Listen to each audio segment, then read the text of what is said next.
Magandang araw mga kaibigan. Bigyan natin ng reaksyon ngayon itong napanood kong vlog ni Pambansang Loyal, KPL.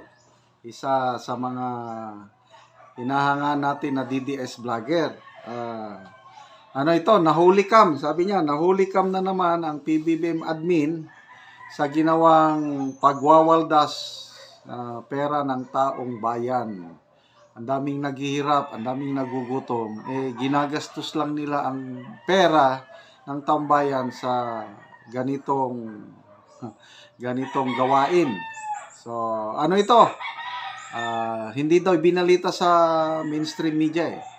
Basta na lang lumabas. Okay, pakinggan natin si Pambansang Loyal. Nahuli cam na naman ang pag-aaksaya ni Bangag Junior, mga ka-PL, sa Kabanang Bayan. Abay, nakuhanan po ng video ng isang kababayan natin. In-upload sa social media, mga kababayan. Kaya ngayon, ito kumakalat na, mga kababayan, sa social media. Wala talagang ibang alam gawin itong mamang ito, kundi pag-aaksaya lang sa Kabanang Bayan. Taliwas doon sa sinasabi niyang bawal ang waldas sa bagong Pilipinas. Los, Demonyor! Kabaliktaran lahat ng sinasabi mo. Nangyayari ngayon, puro waldas ang bagong Pilipinas. Kayabangan mo. O ito ang video, mga kababayan. Panoorin po natin, pero bago ko po simulan, magkikisuyo sa mga hindi pa po nakasubscribe. Baka naman ang paki-click na rin ang notification bell para updated sa lahat ng upload. At huwag niyo pong kalimutan, paki-like na rin po ang video. Maraming salamat. Makikisuyo lang. Nagkakasama lang ng loob kasi.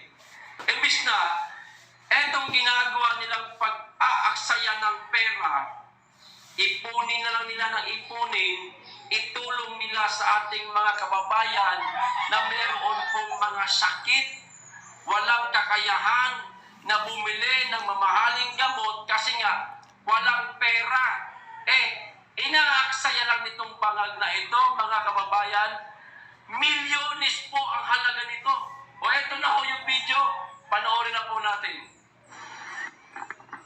Yun, fireworks. Nako, grabe.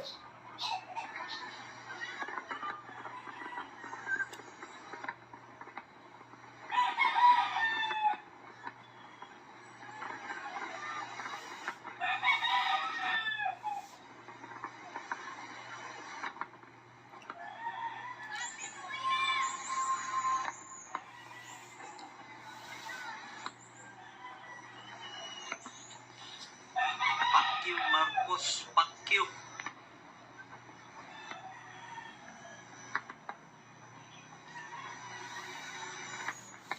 Down in the field. Kahit gaano kapawis. So, yun po, nangyari yan nung New Year. Milyones po ang bayad niyan. Ang daming nagugutom. Dumarami ang bilang ng pobreng Pilipino. Yan.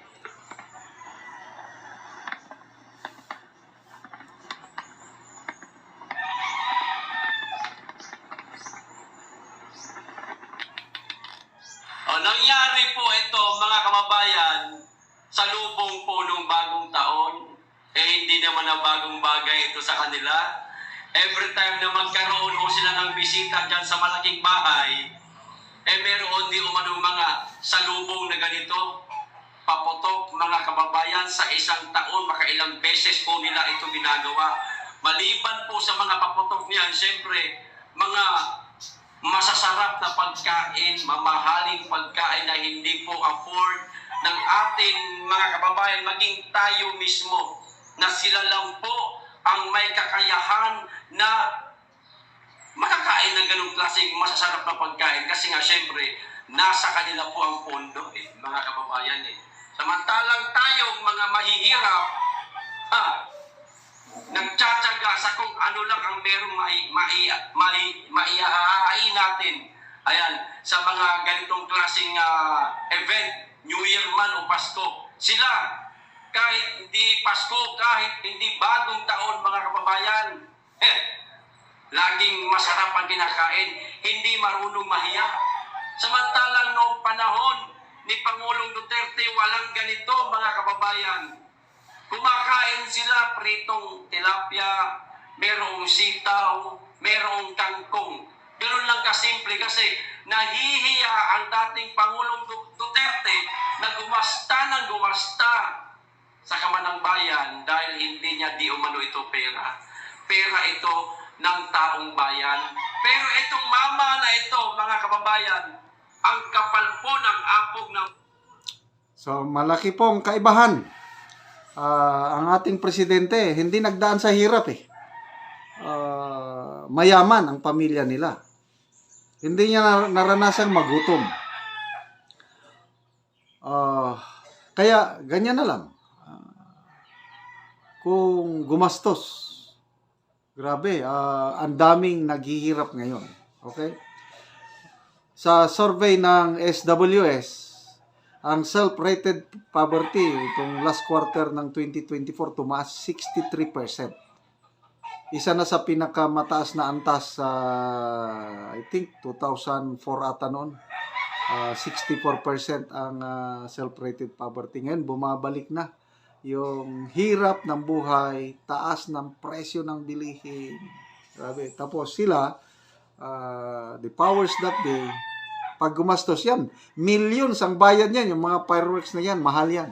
Okay, speaking of mahirap, gusto kong i-share sa inyo ang ginagawa nating pagtulong sa mga kapatiran nating Talanding tribe sa Bukidnon.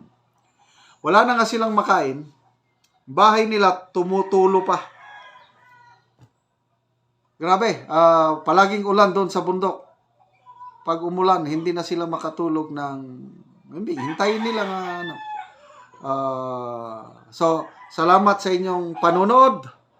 Ang ating income sa YouTube channel na ito, tinutulong natin sa Talanding Tribe, yan na, nagpapatayo ng bahay. Binibigyan natin sila ng yero at pako. Ang counterpart nila is kahoy labor. Yan, makapagpatayo na sila ng sariling bahay na hindi na tumutulo ng roofing or bubong. Tapos, yun, nagpapatanim din tayo ng mga gulay, saging at iba pa. So, salamat sa inyong tulong sa Talanding Tribe sa Bukidnon. Panoorin nyo ang video na ito. So, mayong adlaw. So, mo ni ang balay ni Jmar Kapitan. So, mo ni ang asawa. Tanaw na to ang kano. So, mo ni sila ang gipanghatagan sa mga bagong sin. Sila ang pantabangan din eh. So, mo ni ang ilang kaimtang din sa sulod. So, mo ni ang mga atop nila. Mga buslot-buslot na gyud. Oh, gipang tapak-tapakan na lang, parang dili gid mo tulo ang tubig. So asa man ang mga bag-o nga sin nataod na? So mao na din ang mga sin nga nataod nga mga bag-o. So diri sa sulod. Okay. So mo na gid niya ang ilang bag-o nga mga atop. So wala na tulo no. Wala na tulo. Ang konra. Paningkamutan. Plastar na gid ninyo, dili na mo Magubaya. dili na mabasa ang inyong kandire. Inyong mga ano? Sada naman. So unsa may mong ika-istorya Ay magpasalamat.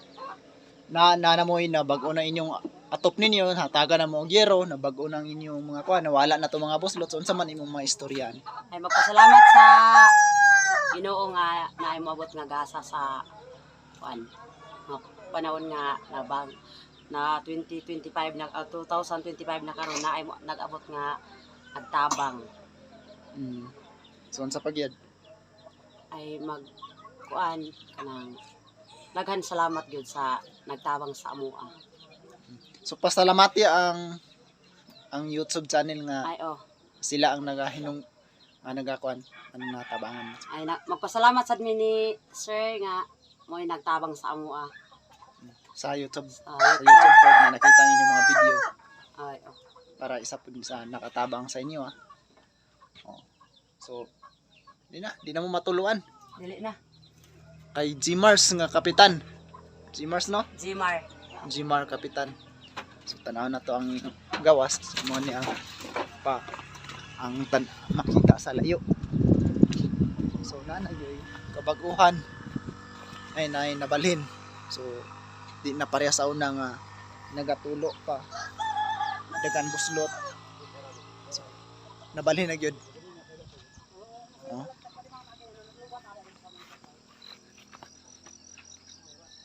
Naghanang nabago. Ay nagato pag 15 dinari ka di.